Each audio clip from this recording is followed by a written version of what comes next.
టౌన్లో నా చదువు అయిపోగానే వచ్చిన రోజు ఇదే. నా పేరు నరేష్. నాకు ఫోటోగ్రఫీ అంటే ఇష్టం. బేసిక్ వీడియో, ఫోటో పోస్ట్ చేద్దామని వచ్చాను.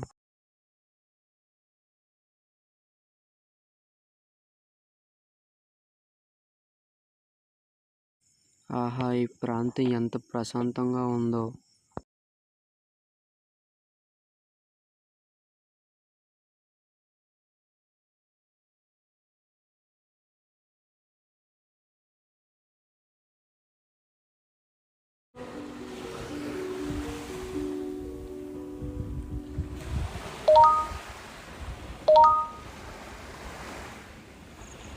ఎవరు మెసేజ్ చేశారు? ప్రియా ఎవరు? ప్రియా ఎవరు మెసేజ్ చేశారు నాకు? ప్రియా ఎవరు అమ్మాయి కూడా నాకు తెలియదు. ఏదో వీడియో కూడా పంపించింది. ఇదేంటి వీడియో ఇప్పుడు తీసినట్టుగా ఉంది? ఎవరో పక్కనే ఉన్నట్టు ఉన్నారు. వీడియో తీసి చూద్దాం. పొరచి నా పక్క వచ్చింది. ఊరే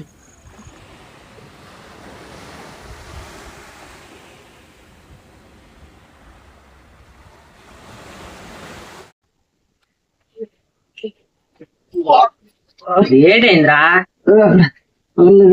నేను ఒక్కరిని బీచ్కి వెళ్ళాను. ఊరి నుంచి కొత్తగా వచ్చాను కదా. నాకు అన్న నంబర్ నుంచి ప్రియా అని మెసేజ్ వచ్చింది. ఎక్కడ? బీచ్ లోపల. మామూలుగా ఎలా ఉందని చూడడానికి వెళ్ళాను మన ఊరు. ప్రియా ఎవరు నాకు తెలియదు. మెసేజ్ వచ్చింది ప్రియా నుంచి. ఫోన్ చూస్తాను. ఫోన్ ఏటొచ్చిందో చూస్తాను. ఫోన్ కనబట్లేదు. ఫోన్ ఏంటింది? కనబట్లేదు రా. దాని నుంచి ఎవరొచ్చిన పడుకున్నట్టుగా ఉంది.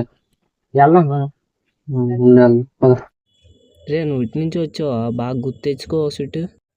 నేను ఇటు పక్క నుంచి వచ్చాను కానీ ఫోన్ ఎక్కడ పడిపోయిందో తెలియదురా. నేను అటు పక్క వెళ్ళలేదు కూడా ఇటు పక్క వెళ్ళలేదు. సరేరా, వీడు ఊరు రావడం కాదు కానీ నాకు తలపు తెచ్చిన పనులు చేస్తున్నాడు అలాగా. వీడు ఫోన్ ఎక్కడ పడిసాడో ఏమిటో తెలియదు.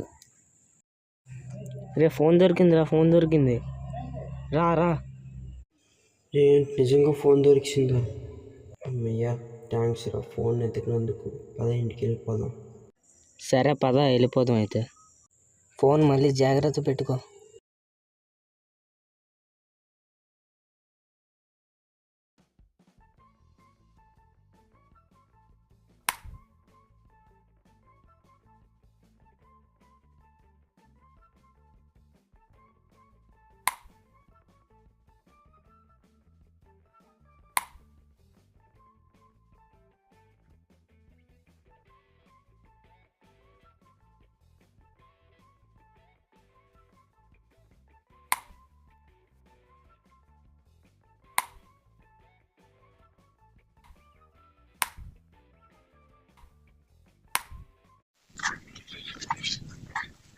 అమ్మాయి ఒక్కనే కదా, నేనేంటి ఉంటాను. వెళ్ళిస్తా.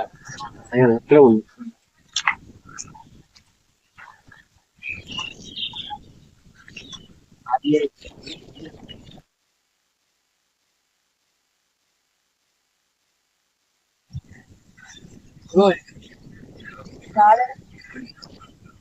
ఎవరు రాలేదు బ్రో. ఫోటో చూపిస్తాను, చెప్తావా ఈ అమ్మాయి వచ్చిందిరా? బ్రో నీకు ఒక ఫోటో చూపిస్తే నీ అమ్మాయి వచ్చింది. ఈ అమ్మాయి బ్రో 3 నెలల క్రితం చనిపోయింది బ్రో. తెలిసిందా బ్రో? నాతో మరి చాట్ చేస్తుంది చూడు బ్రో. అలా చాట్ చేసి ఉన్నాయి బ్రో. బీచ్ మీద కదా జరిగింది. అవును బ్రో, బీచ్ నుంచి నీకు తెలుసు. ఇది మా ఫ్రెండ్ కూడా ఎలాగో ఒకసారి అయింది బ్రో.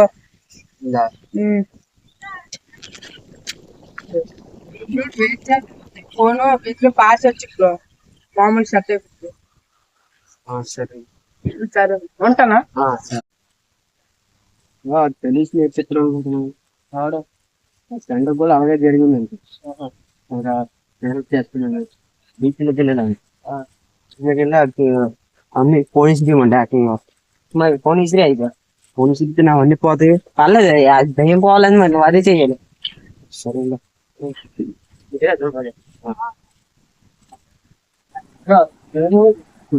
Bro,